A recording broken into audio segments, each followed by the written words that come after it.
Claire never planned to stay long in that town. It was just a stopover, a quiet in-between place after her messy breakup and before her next big move. But loneliness has a strange way of stretching time. Days felt long, nights even longer. Her small rental house sat at the end of Maple Street. Neat porch, white fence, and a single swing that creaked every time the wind passed. She'd sit there each evening with a mug of tea, staring at the fading light, wondering when life would start feeling like hers again. Across the fence lived Ethan, the kind of man you notice even when you don't mean to. He worked with his hands, always fixing something, always focused. The low hum of his motorcycle engine had become part of her evenings. Sometimes she'd hear him whistle softly while working, and for some reason, that sound felt comforting. They'd exchanged polite nods before, maybe a quick good morning, but never more than that. That Sunday evening, the world felt quieter than usual. Claire had spent the day unpacking boxes she should have unpacked months ago, just to distract herself from the silence inside her phone. Her ex hadn't called. Not once in 3 months. She told herself she was fine, that she didn't need him. But when she looked around her empty living room, she realized she hadn't spoken to anyone all day. That kind of silence starts to echo. She stepped outside, barefoot, mug in hand. The air was soft, cool, with the smell of rain somewhere far off. The streetlights flickered on one by one. Across the yard, Ethan's garage door was open, and the golden light spilled out like warmth from another world. He was there, bent over his motorcycle, sleeves rolled up, a streak of oil across his forearm. He looked up once, caught her watching, and smiled. It wasn't a big smile. Just the kind that says, "I see you." She smiled back before she could stop herself. He walked over, wiping his hands on a rag, his boots making soft crunches on the gravel. "Hey," he said. "You okay there? You look like someone just canceled your favorite song." She laughed, surprised. "Rough day, I guess." He leaned on the fence between their yards. "Rough days deserve good company. You want to sit out here for a while?" Claire hesitated, but something in his voice felt easy, kind. So she nodded. He stepped over the low fence and sat on the porch steps. For a moment, neither spoke. The night filled the space with crickets and the faint hum of a faraway radio. He asked where she was from, and she told him. A big city, fast, loud, where people barely said hello. He told her he'd grown up here, never left. Said he liked quiet places, even if they sometimes felt too quiet. Their conversation started simple, but as time passed, words flowed easily. They talked about favorite movies, how both loved thunderstorms, and how life often didn't turn out the way people planned.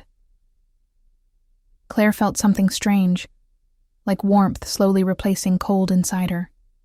His laugh was deep and gentle, and he listened like every word she said mattered. She hadn't felt that in a long time.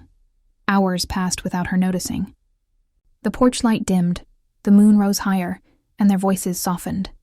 She told him about her breakup, how she'd spent years trying to make someone stay who was already halfway gone. Ethan nodded quietly, eyes thoughtful. "Sometimes," he said, "we keep fixing what's not broken, just so we don't have to face what is." She looked at him, caught off guard. "That sounds like experience talking," he smiled faintly. "Maybe." Then he changed the subject, asking what kind of books she liked. It felt like a lifeline, pulling her out of her own sadness. For the first time in months, Claire forgot about time. She didn't care that it was nearly midnight. She didn't care that tomorrow was Monday, or that her laundry was still sitting in the washer. All that existed was the sound of his voice, the calm of the night, and the strange comfort of not feeling invisible anymore. When she finally realized how late it was, she gasped. "Oh my gosh, we've been talking for hours," Ethan chuckled. "Guess time flies when you're avoiding reality," she grinned. "Something like that." He stood, stretching, and for a moment, they just looked at each other. Not awkwardly, but like two people silently acknowledging that something had shifted between them. Something small but real. He turned toward his yard. "You should get some sleep," he said. "And maybe, keep sitting out here. The world looks better from a porch sometimes." Claire smiled. "Good night, Ethan." He gave a small nod and walked back, his figure fading into the soft yellow light of his garage. She watched him go, still feeling that quiet warmth in her chest. Then, as he reached his door, the porch light caught something. A faint metallic glint on his left hand. A wedding ring. For a second, she thought she imagined it. But no, it was there, shining faintly in the dim light. She froze. Every warm thought she'd been building suddenly shifted. Married? He hadn't mentioned it. Not once. The night air felt heavier. She replayed every word they'd shared, every smile, every moment of soft connection. And then a wave of guilt and confusion washed over her. She set her mug down slowly, her heart beating faster than before. Maybe she'd misunderstood everything. Maybe it was just kindness, nothing more. Still, when she went inside, she couldn't stop thinking about him.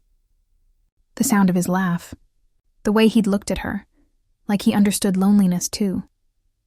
Lying in bed, she told herself to forget it. To sleep, to not make stories out of small things, but her mind wouldn't listen. Every time she closed her eyes, she saw that wedding ring catching the porch light. It wasn't just surprise she felt. It was something deeper, a quiet ache that made no sense. Because in one evening, a man she barely knew had made her feel seen again. And now, she wished she hadn't noticed. Outside, the rain began to fall softly, tapping against her window. She turned her face toward the sound, but her thoughts stayed tangled. Who was Ethan, really? And why did it suddenly feel like her peaceful porch wasn't so peaceful anymore? The night ended, but her thoughts didn't.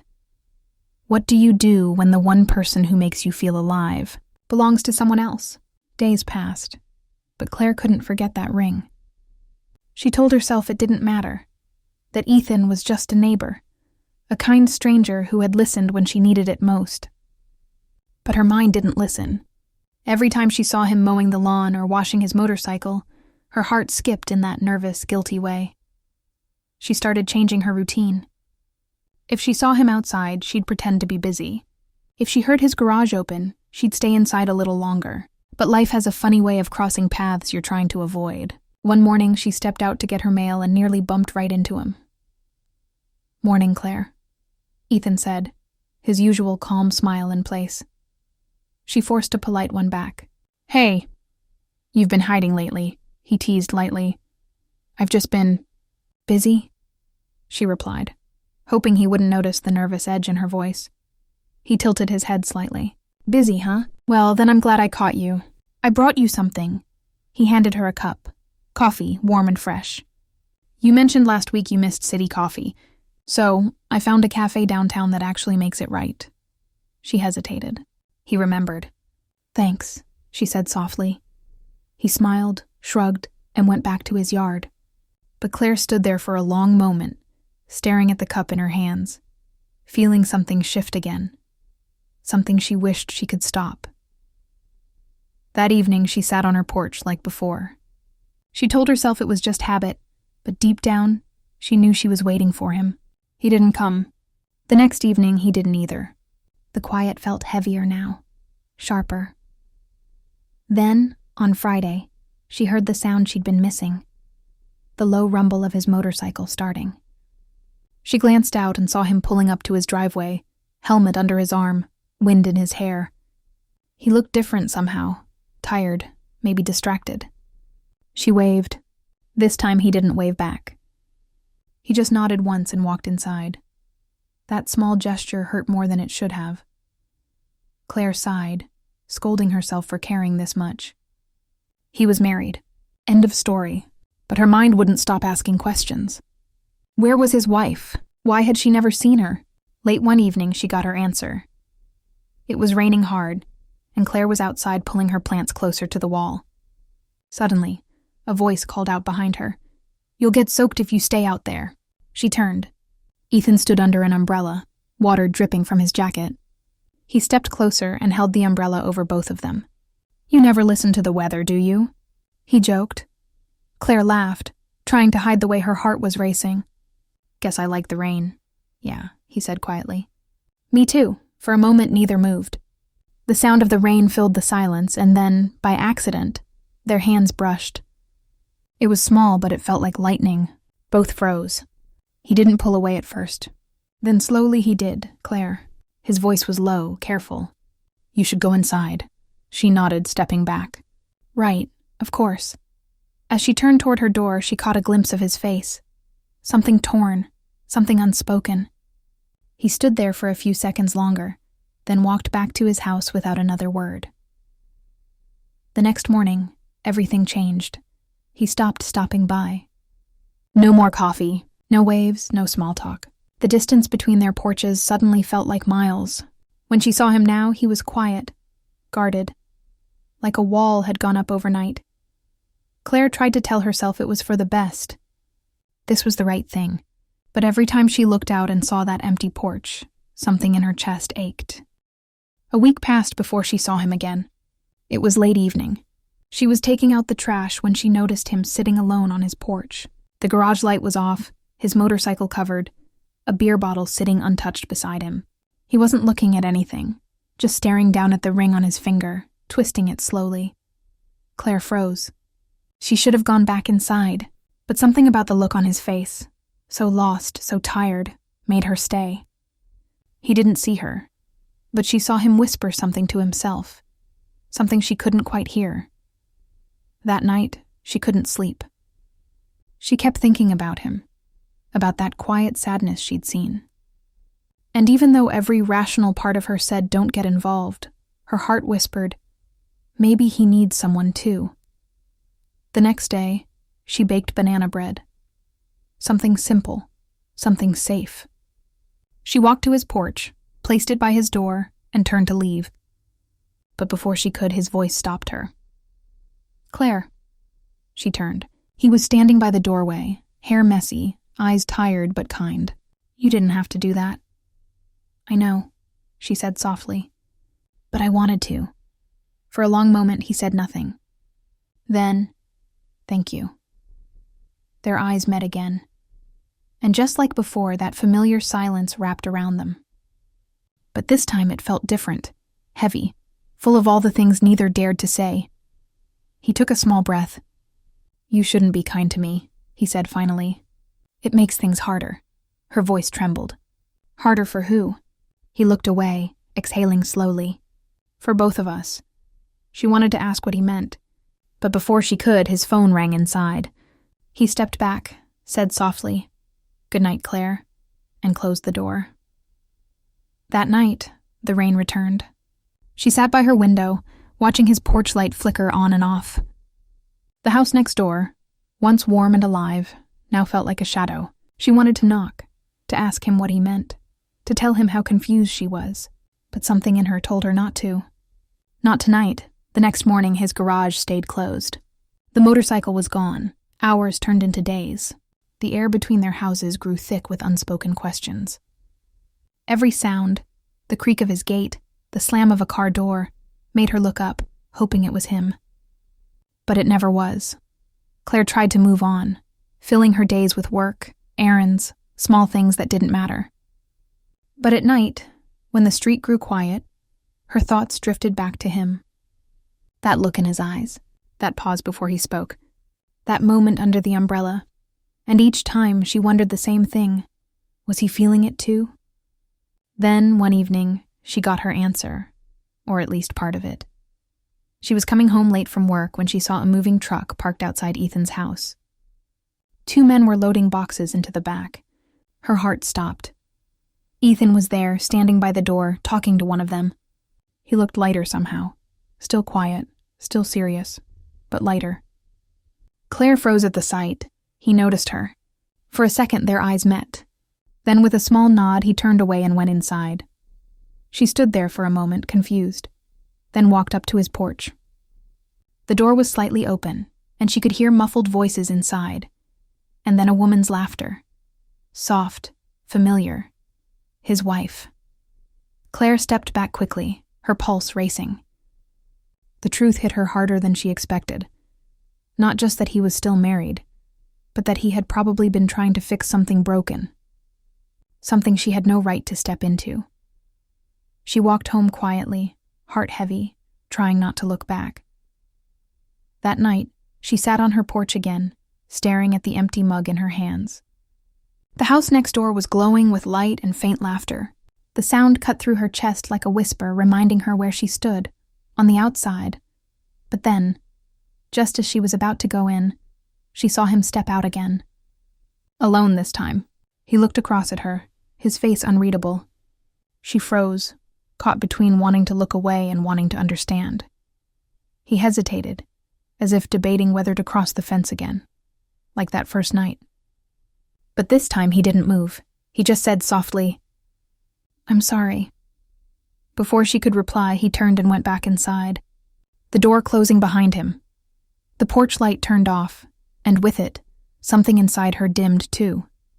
Still, as she sat there listening to the rain start again, she couldn't help but whisper to herself, why did he sound like he was saying goodbye? Sometimes the hardest thing isn't losing someone, it's pretending you never cared. The days after Ethan's quiet apology felt hollow. The house next door, once alive with sound, had fallen silent again. Claire told herself to stop looking at his porch, to stop wondering what was happening behind those closed curtains. But some habits grow roots in the heart. Every morning when she stepped outside, her eyes automatically drifted toward his yard, and every evening, she sat on her swing longer than she meant to, waiting for a sound that never came. Then one morning, she noticed something strange, a for sale sign in front of his house. Her chest tightened. He was leaving. She stared at the sign for a long minute, trying to make sense of the sudden finality it carried. He hadn't spoken to her again since that night in the rain. Not a word, not a wave, and now he was just going. That evening, she saw him out front, talking to a real estate agent. His hair was messier than usual, and he looked exhausted. When their eyes met, he gave her a small nod, polite, distant, like neighbors who'd never shared anything. She almost waved back, but her hand froze midair. Later that night, she found herself pacing. Something inside her refused to let this end quietly. There were too many things unsaid, too many moments that still lingered in the air between them. So she decided to write him a note. Nothing dramatic, just a thank you. She wrote, "Thank you for being kind when I was breaking quietly. You reminded me that there are still good people in the world. I hope you find peace wherever you go." She folded the note and slipped it into his mailbox before sunrise. Then she sat on her porch, waiting, though she didn't know what for. By noon, his truck was gone. The street was silent again. She told herself that was closure, but when the sun went down, she saw a piece of paper under her door. It was her note, with something new written on the back. Didn't want to disappear without saying goodbye. Moving next week. Thank you for listening when I couldn't talk. Her heart sank. He hadn't left yet, and suddenly, knowing that made it worse, because now there was still time and no idea what to do with it. The next evening, she saw his garage light on. Without thinking, she walked over. Her pulse raced with every step. He was there, packing tools into a box, music playing low in the background. He turned when he heard her. "Claire," he said, surprised. She smiled nervously. "I got your note," he nodded slowly. "Yeah, I wasn't sure if I should leave it. I just didn't want to vanish." "Are you really moving?" she asked. He looked around at the half-empty shelves. "Yeah, it's time." "Because of her?" Claire asked, her voice careful. He hesitated, then sighed. "Because of everything." She stepped closer. "Ethan, He stopped her with a small shake of his head. "Don't," he said softly. "Please." She stared at him, frustration rising with the ache in her chest. "You don't even know what I was going to say." He smiled faintly. "I do." Silence hung between them again, the same silence that had always said what they couldn't. Finally he spoke. "My marriage ended months ago, Claire, but I didn't tell you because I didn't want you to see me when I was still broken. I thought I could fix everything, but some things aren't meant to be fixed." Her breath caught. "So, you're not married anymore?" He nodded. "Technically, no. Emotionally? I don't know. I still feel like I'm living in the middle of what used to be my life." She looked down, heart pounding. "Then why are you leaving?" "Because staying would make things harder," he said quietly. "You deserve someone who's not half here, half somewhere else. I can't be that man right now." Her eyes burned. "But you could have told me the truth." I thought... She trailed off, unable to finish. But beneath those simple words, there was something unspoken. A quiet knowing that both had been changed by what they'd once shared. One evening, Ryan dropped by while Ethan was in his yard fixing the fence. The two men met for the first time, shaking hands politely. Claire stood between them, heart thudding, caught between past and present. Ryan smiled at her, then at Ethan. Nice to meet the famous neighbor I keep hearing about. Ethan chuckled softly. Not sure famous is the word for it. The conversation was light, but the air between them carried a tension Claire couldn't ignore. Later that night, after Ryan left, she found Ethan sitting on his porch, staring into the distance. She walked over, hesitant. You okay? He smiled faintly. Yeah, just... Thinking. About what? He glanced at her, eyes calm but sad. About how timing always seems to get in the way of the right people. She sat down beside him. You think there's ever a right time? Maybe not, he said. Maybe it's just about the right feeling, and having the courage to keep it when it shows up. She looked at him then. Really looked. The same gentle eyes, the same quiet soul, but something about him felt different, like he was finally at peace with his own heart. I'm glad you came back, she said softly. He smiled. I'm glad you're still here. For a while, they just sat together, watching the night sky, both lost in the comfort of shared silence. But when Claire finally stood to leave, Ethan said something that made her pause. Claire, he began, his tone low, almost uncertain. Do you ever think about what would have happened if I hadn't left? She turned to face him. All the time, he nodded slowly. Me too. Their eyes met, full of everything they'd never said. But before either could speak again, headlights swept across the street. A moving van stopped in front of Ethan's house. Two men jumped out, unloading furniture. Claire frowned. Wait, I thought you said you bought the house again. Ethan looked confused. I didn't. I'm just renting it for a few weeks. They both turned to the van as a woman stepped out. Mid-30s, tall, with a tired smile and a box in her hands. She walked straight toward Ethan's porch. Hi, she said warmly. You must be Ethan. I'm Sarah, the new owner. My agent said you were taking care of the place till I moved in. Ethan's jaw tightened slightly. Right. I didn't know you'd be here so soon. Claire forced a small smile, masking the sharp ache in her chest. Welcome to the neighborhood, Sarah smiled back. Thank you. It's lovely here. Ethan cleared his throat. I should probably help her with the boxes. Claire nodded, stepping back. Of course. As she turned toward her porch, she heard Sarah laugh softly at something Ethan said. The sound hit her like a whisper from the past, a reminder of nights that once belonged to her. She sat down on her swing, staring at the faint light glowing from his porch again. It felt like watching a memory replay itself. The warmth, the laughter, the beginning of something she already knew the ending of. But this time, there was no anger, just a quiet ache and a strange peace that came with it. She realized then that Ethan had come back not to restart something, but to finish it. To prove to both of them that what they'd shared had meaning, even if it couldn't last. Still, as the night deepened, she couldn't stop watching. Hours later, the lights next door went off. The street was silent again. Claire leaned back on her swing, the old wood creaking softly beneath her. She thought about everything. The rain, the laughter, the heartbreak, and the way love sometimes doesn't need forever to matter. She closed her eyes, whispering to herself, maybe that's what peace really is, when you can remember someone without wishing to change the ending. The wind brushed gently against her hair, carrying the faintest sound, a soft hum, familiar, almost like a voice. She opened her eyes and froze. Ethan's porch light flickered once more. Not steady, not bright, but alive. Her heart raced. Was it a signal, or just a faulty bulb? And just as she stood up to look closer, a shadow moved inside the window, a silhouette, tall, unmistakable, looking toward her house. She held her breath, unsure if it was him, or just a memory refusing to fade. And somewhere deep inside, she knew. Their story wasn't quite done yet. "I know," he said softly. "And I'm sorry. I never wanted to hurt you." For a moment, neither moved.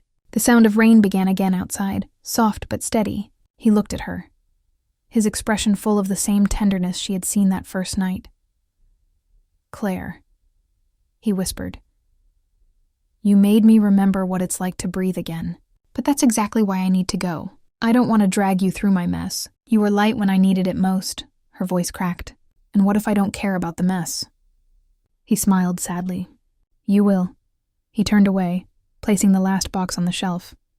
She stood there frozen, torn between anger and heartbreak. "So that's it?" she said finally. "You just walk away?" He didn't look back. "It's not walking away. It's letting you move forward without me holding you back." She swallowed hard, feeling the tears threaten. "You don't get to decide what's best for me." He turned then, eyes soft but firm. "Maybe not. But I can decide not to make things worse." The rain grew louder. Claire took a shaky breath. "You could stay, you know. We don't have to be anything. We could just talk, like before." He gave her that same quiet smile. "Talking was the problem, Claire. That's how I started wanting things I shouldn't." Her heart stopped for a second. He walked closer then, slow, measured steps. When he stood just a few feet away, his voice dropped. "I wanted to know what it would feel like to come home to you instead of an empty house." Claire's breath hitched. She didn't move. "But life isn't always about what we want," he finished softly. She felt the tears fall, even as she tried to stop them. He reached out, brushed one away with his thumb. "You're going to be okay," he said. "How do you know?" "Because you were okay before me." She wanted to argue, to tell him he was wrong, that something inside her had changed. But when she looked into his eyes, she realized he already knew.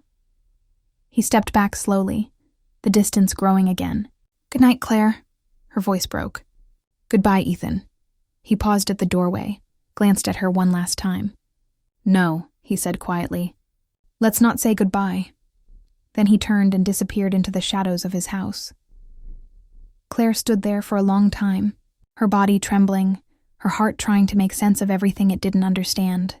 She could still hear the rain hitting the roof, still feel the warmth of his hand on her face. When she finally walked back to her porch, the world felt heavier. But beneath that heaviness, there was something else. Something like peace, twisted with pain. Over the next few days, she watched as the house emptied. The truck came. The boxes went. The garage door closed for the last time. She didn't go over again. Neither did he. There were no more notes, no last talks, no promises. Then, early one morning, the sound of an engine woke her. She stepped outside and saw him, sitting in his truck, hands on the wheel, staring straight ahead. He didn't notice her. Or maybe he did but couldn't look. She wanted to run over, to stop him, to say something, anything. But her feet wouldn't move. The truck backed out slowly, tires crunching over gravel, turning toward the street. She whispered his name once, softly, into the empty air. He didn't look back. The sound of the engine faded. The silence that followed felt final. Claire stood there, gripping the porch railing, trying to steady her breath. A part of her wanted to cry, but another part understood. Some people come into your life just long enough to change its direction. She went inside, sat on the couch, and for the first time in months, she didn't reach for her phone or stare at the wall. She just sat there listening to the rain outside. The next day, she found one last thing, a small folded paper under the welcome mat. It was a note from him, just 3 words, "Don't stop living." She smiled faintly, tears blurring the ink. He was gone, but somehow his presence lingered. Still, late that night, when she stepped outside, she couldn't help but glance at the dark house next door. And that's when she saw it. The faint glow of a porch light flickering on, even though the house was supposed to be empty. Her breath caught. She whispered to herself, "Ethan?" The light flickered again, then went out completely. And in that silent darkness, she realized, maybe their story wasn't finished after all. Do some people enter your life only to teach you how to let go? It had been 3 months since Ethan left Maple Street. The house next door stood empty now. No motorcycle, no laughter, no late-night light glowing from the garage. Yet somehow his presence still lingered. Every creak of the fence, every whisper of wind through the trees reminded Claire of the nights they'd talked for hours. But life has its own rhythm. Slowly, painfully, she began to build hers again. Can healing really begin when the heart still looks back? Claire filled her days with new things. She started volunteering at the local library, joined a small book club, and even began repainting her porch, the same place where everything had started. The smell of fresh paint and the hum of people around her helped fill the silence that used to echo inside her chest. Yet every evening, when the sun dipped low and the air turned gold, she found herself glancing at the house next door. Sometimes she imagined him stepping out again, smiling, holding 2 mugs of coffee. But the porch remained still, waiting, just like her heart. One afternoon, as she was sorting books at the library, the front door chimed. A man walked in, tall, confident, a bit too familiar in the way he carried himself. For a second, her breath caught. But when he turned, she realized it wasn't Ethan. The stranger smiled politely and asked about volunteering. His name was Ryan, a teacher who had just moved into town. He was kind, easy to talk to, and had the same calm presence that had once drawn her to Ethan. But this time, Claire didn't rush anything. They talked often, shared stories, and slowly, friendship began to grow. Ryan was open, steady, and honest. No secrets, no hidden sadness. It felt refreshing. Still, whenever Ryan smiled, a small part of her heart whispered Ethan's name. She hated that part. It made her feel ungrateful, stuck between what was and what could be. One evening, Ryan walked her home after work. They stopped outside her porch, the air warm and quiet. "You never told me who used to live next door," he said casually. Claire hesitated. "Just someone I knew for a short time." He smiled gently. "Someone important, I'm guessing," she nodded. "Yeah, he changed the way I see things." Ryan didn't press further. He simply said, "Sometimes people don't stay because they were only meant to wake something inside us."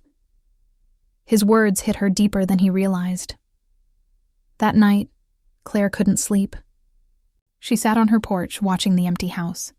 The moonlight fell across the sold sign that now stood in front. Someone new was finally moving in. She felt a strange mix of sadness and relief, like closing a book she'd read too many times.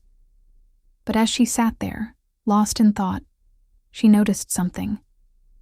The porch light, that same one that had flickered months ago, suddenly came on. Her heart skipped. The front door opened, and a man stepped out carrying a box. For a split second, she thought she was dreaming. Ethan. He looked almost the same, maybe a little older, a little quieter, but unmistakably him. He froze when he saw her. The world around them seemed to stop. No wind, no sound, just the two of them staring across the yards where everything had once begun. Claire stood slowly. "You're back," he nodded, voice calm but tired. "Didn't plan to be. The job I took didn't work out. Needed somewhere to think, and the realtor said the house was still empty." She couldn't help but smile faintly. "So you came back to where you ran from?" "Yeah," he said softly. Funny how that happens. They stood there in silence for a while. Then he added, "You look happier." "I am," she said honestly. "It took a while, but I think I finally am." He nodded, his eyes warm with something like pride. "Good, you deserve that." They didn't talk long that night. Just a few words, polite and distant, nothing like before. But when he turned to go inside, Claire noticed something different about him. The ring was gone, still she didn't ask.